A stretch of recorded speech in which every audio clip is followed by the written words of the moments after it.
Hey and welcome to Neverwinter with Aragon. So today I'd like to rank all of the classes with their different roles. Now this is mainly going to be my opinion, so it's going to be somewhat biased as to what I have experienced in playing the game. So this should also help you when you want to go and create a new character, whether you're starting out for the first time or just want to gain a bit more insight and potentially play a class that has a higher either skill ceiling cap or just a higher potential in general to perform its role better than the others. So initially we go to create a new character, select our race, and here we have all of the classes you can play with in Neverwinter. You do not have to pay anything to unlock any of them. You just have to have those character slots to create one in the first place. As free to play, you shall just have 2 character slots. So initially we have the Cleric, and it has a DPS and also a healer role within combat. So here I have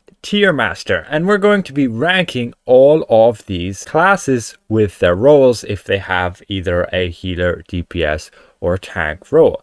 So we have our Cleric here, and initially you have the Cleric DPS, and for newer players I'm very tempted to put it in poor as its skill ceiling is very high. However, it can perform really well once you get your skills up in single target boss fights, like in those trials Tower of the Mad Mage or Zariel, where that single target damage really matters. It does lack a bit with AoE fights, since it will mainly only benefit when the enemies are grouped up a whole bunch, using their javelin to hit multiple enemies in a line, and also their daunting light. And you will be using a pool of divinity, so you'll be able to cast multiple large hitting encounter powers very often, much like the Paladin, so you won't have any problems with burst DPS, and this is what the Cleric excels at.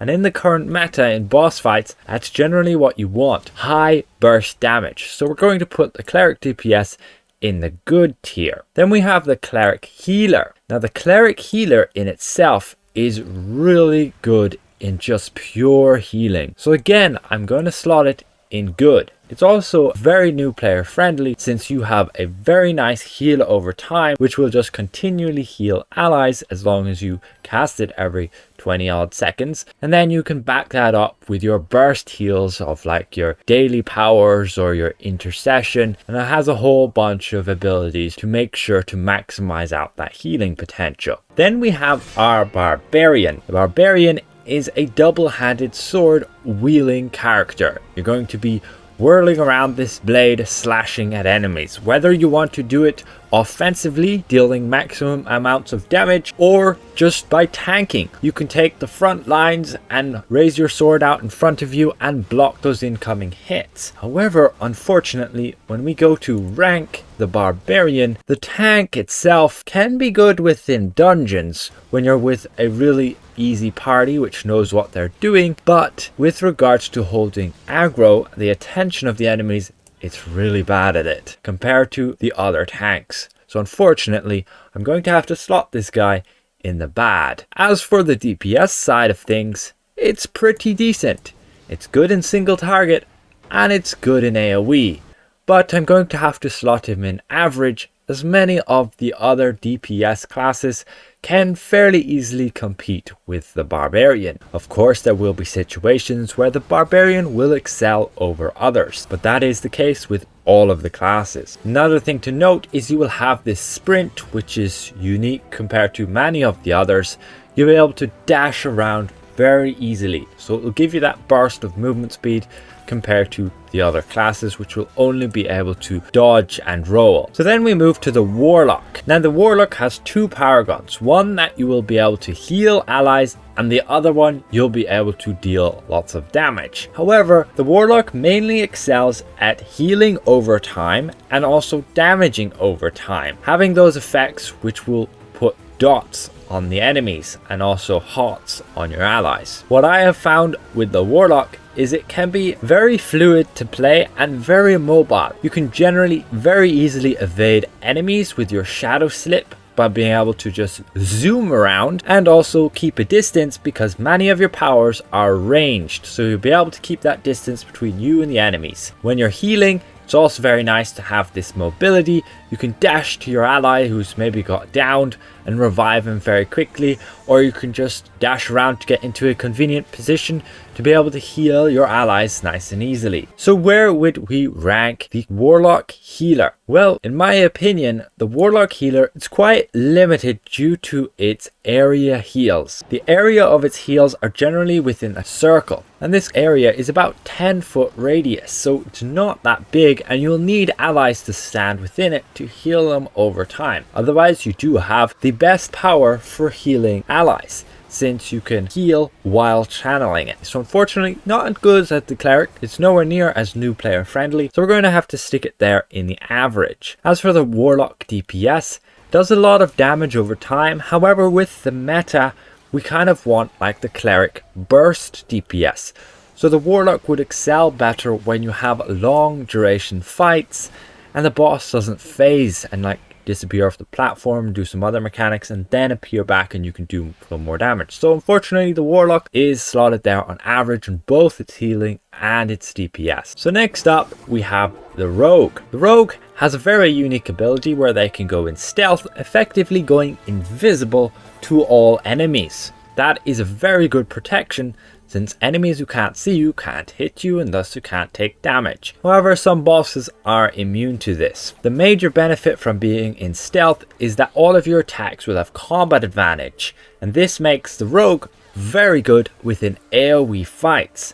However, in single target damage, they're not too great. They have decently high hitting powers, but many of them benefit from like the slashing blade, giving extra damage through your statistics, but if you already have your statistics capped, then they're pretty much pointless. The slashing blade used to be very hard hitting, but now our crit severity is capped. So the Rogue is a very nice class to play, especially in solo content, so I would rank him as a newer player at pretty good there. However, he's more average since his AoE doesn't really compensate for his single target, which just is kind of lacking and is on the same par as the Barbarian. Still a very good class to play, and I would highly advise it, especially for newer players. Invisibility is wonderful when you're in solo content and you don't want the enemies hurting on you and you need to heal. You just pop that invisibility and they'll stop hitting you. You do have the benefit to have two power guns, which are both DPS on the Rogue. One which you'll throw daggers. It's pretty good in AoE, but in single target, pretty bad. And then you have the Assassin, which is all close quarters melee. Then we move to the Fighter, and this used to be the bread and butter stock standard tank. However, it's now shifted more so to dealing lots of damage, but you can still tank as well, but in my opinion, not as good as, let's say, the Paladin. So the Fighter will mainly deal lots of damage and have lots of buffs where you can gain more defense, that being on the tank side of things. So where would I rank it? Well, the Fighter tank I would put on average. He's not the best, but he's not bad either. He has very good threat generation over time, but that can be a downfall when you're in burst fights. When you have a Cleric who's dealing a ton of damage within a short window, then the Fighter does struggle. So I put him on average there. As for the DPS, he's actually very good. He has the ability to deal lots of damage within area fights when you have lots of enemies, and can deal lots of damage within single target fights, mainly because his magnitudes of his powers are just so freaking high. He's also a pretty easy class to play, but again, to maximize his full potential, it will of course take some practice. Then we go to the new Bard class.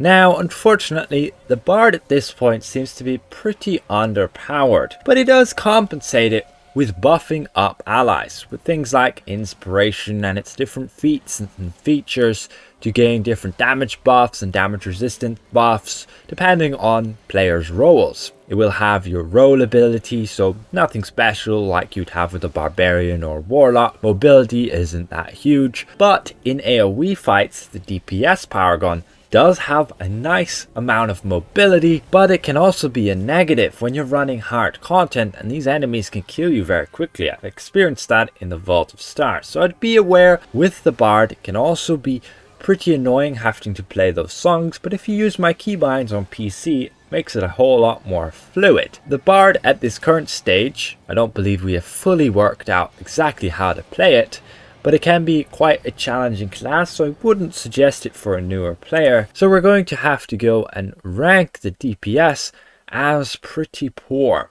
It has the ability to buff, but just not enough to put him to average. His DPS just doesn't really compensate for that. So then we have the Healer Paragon, and again, it's not great. It just doesn't have the magnitudes that a Cleric has. The Cleric is very similar to the Bard in the terms of heal over time effects, healing when an ally drops below a certain amount of hit points, and then just casting those big heals every now and again to one or two targets that are particularly low. However, the Bard is just behind on the amount of healing it can do, so unfortunately I'm going to have to put him in poor. Does have the benefit of giving buffs, and it would be the healer you would bring when you're running relatively easy content. You just want the DPS to deal more damage. Then we go to the Paladin, and in my personal opinion it's my favorite class, and that may be due to the fact that that's the class I've played the most. You have the ability to both tank and heal, depending on which paragon you're running with. As a tank, you can absorb tons of damage using your tab power.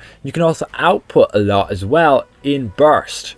You have a divinity pool, much like healers, which will then limit how many powers you can cast, and this is for your encounters. So you'll be able to cast multiple different encounters one after the other. You can cast like 3 Banes, and then your pool runs out. So it's very good burst damage, and in my opinion it's the best tank when you're against multiple enemies, AoE fights. As for single target, not as consistent as the fighter, but still very good, and that's why I would go and rank the Paladin Tank as a very good tank to play. Might have a bit higher skill ceiling than the fighter tank, but with some practice you'll get there. As for the healer side of things, unfortunately Paladin Healer is not going to be as good as the Cleric. It used to be the best healer in the game when its shields could nearly double somebody's hit points. Still pretty good due to the ability of giving people decently sized shields when you have your stats nice and high, but not as good as the Cleric just because its healing potential is really lacking. At this current point in the game, the shields are pretty minimal, and you might actually want to take a Bard instead of a Paladin Healer. So I'm going to put him in poor right now, as his heals are comparable to the Bard, and the new players will struggle with it a lot. Then we go to the Ranger. The Ranger is really good in AoE and really good in single target. You have the ability to have a bow and shoot arrows, and then you can switch your stance and you can use your daggers to kill people, much like you could